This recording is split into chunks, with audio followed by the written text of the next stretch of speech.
السلام عليكم وأهلا وسهلا فيكم شباب وصبايا بمطبخ جار القمر. اليوم رح نحضر أنا وإنتو أطيب أكلة حلو. رح نحضر أصابع زينب بطريقة كتير سهلة وبسيطة، ومقاديرها ظابطة 100%. وطبعا قبل ما نبدأ حابب ذكر مشاهديني الكرام لا ينسونا بلايك للفيديو والاشتراك بالقناة حتى يصلهم كل شي جديد. وهلأ رح نبدأ. طبعا حبايبي أول شي رح نحضر القطر. هلأ رح أضيف 2.5 كوب سكر، وكمان رح أضيف فوقيهم 2.5 كوب مي،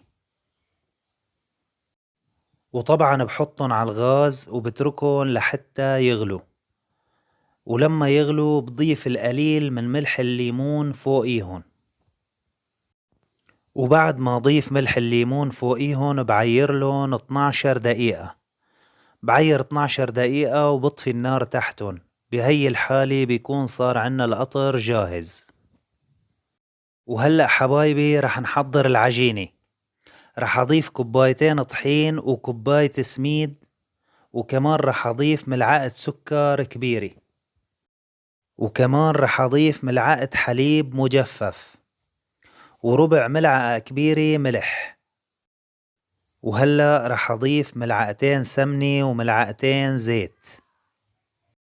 طبعا حبايبي أنا حطيت السمنة والزيت بالميكروويف حتى دفيهم.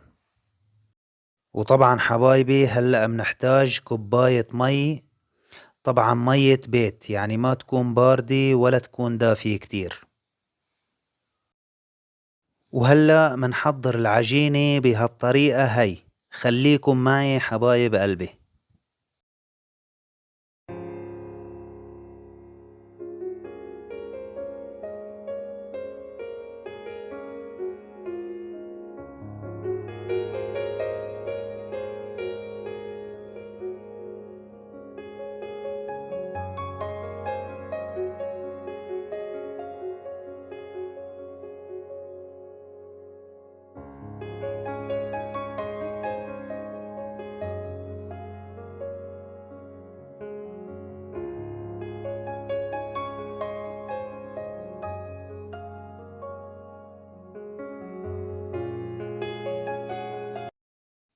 وطبعا حبايبي هلأ العجينة صارت جاهزة مثل ما نكون شايفين.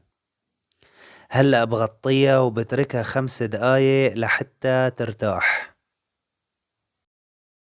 طبعا العجينة لا بتحتاج انه نخمرها ولا اي شي، يعني منتركها 5 دقايق ومنشتغل فيها.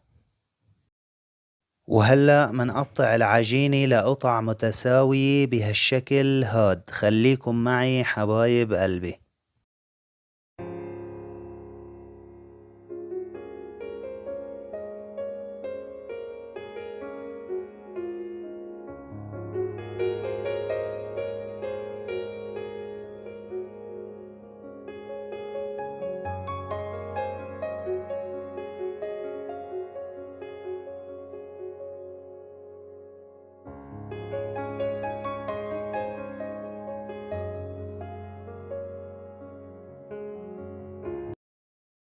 وهلأ بعد ما انتهينا من تقطيع العجينة بشكل متساوي رح نستعمل هي المصفاية.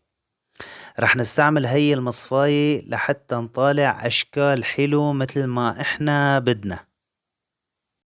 رح بحط العجينة على المصفاية وأكبسها كبسة بسيطة، وبرجع بلمها بهالطريقة هي مثل ما نكون شايفين.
وهلأ حبايبي هيك منكون انتهينا من تشكيل العجينة. طبعا هلأ منقليها ومنسقطها بالقطر مباشرة.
وهلأ حبايبي أصابع زينب صارت جاهزة، وبتمنى منكن تجربوها، وبتمنى يكون الفيديو نال إعجابكن، وبرجع بذكر مشاهديني الكرام لا ينسونا بلايك للفيديو والاشتراك بالقناة حتى يصلهن كل شي جديد. دمتم في أمان الله.